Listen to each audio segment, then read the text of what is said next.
আসসালামু আলাইকুম বন্ধুরা, পাওয়ার অফ সাইলেন্স এই চ্যানেলটি থেকে আবারও স্বাগতম আপনাদেরকে।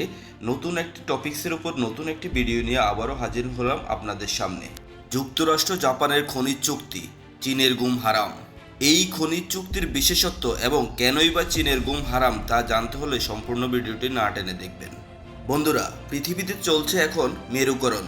G7, ন্যাটো, ইসরায়েল ও ইউরোপীয় ইউনিয়ন নিয়ে শক্তিশালী লিডার যুক্তরাষ্ট্র। অন্যদিকে চায়না, ইন্ডিয়া, রাশিয়া নতুন করে নিজেদের মধ্যে সম্পর্ক উন্নয়নের চেষ্টা করছে।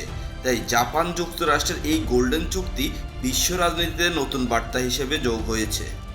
আপনি জেনে অবাকই হবেন, দুনিয়ার সবচেয়ে দামি সম্পদ কিন্তু এখন আর তেল নয়, বরং খনিজ সম্পদ, বিশেষ করে রেয়ার আর্থ মিনারেলস।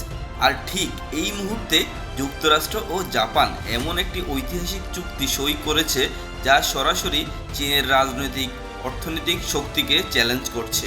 এই চুক্তির বিশেষত্ব কি বা কেনই বা গুরুত্বপূর্ণ?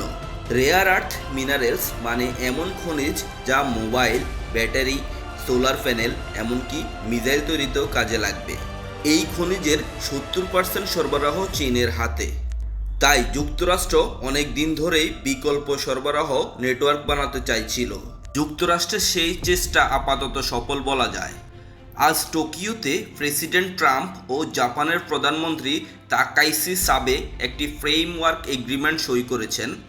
এতে তারা যৌথভাবে রেয়ার আর্থ খনি উন্নয়ন, পরিশোধন এবং সাপ্লাই চেইন গড়ে তোলার পরিকল্পনা নিয়েছে। আগামী 6 মাসের মধ্যে প্রকল্প নির্ধারণ ও বিনিয়োগ শুরু হবে। জাপান বলছে এটা আমাদের সম্পর্কের গোল্ডেন এইজ।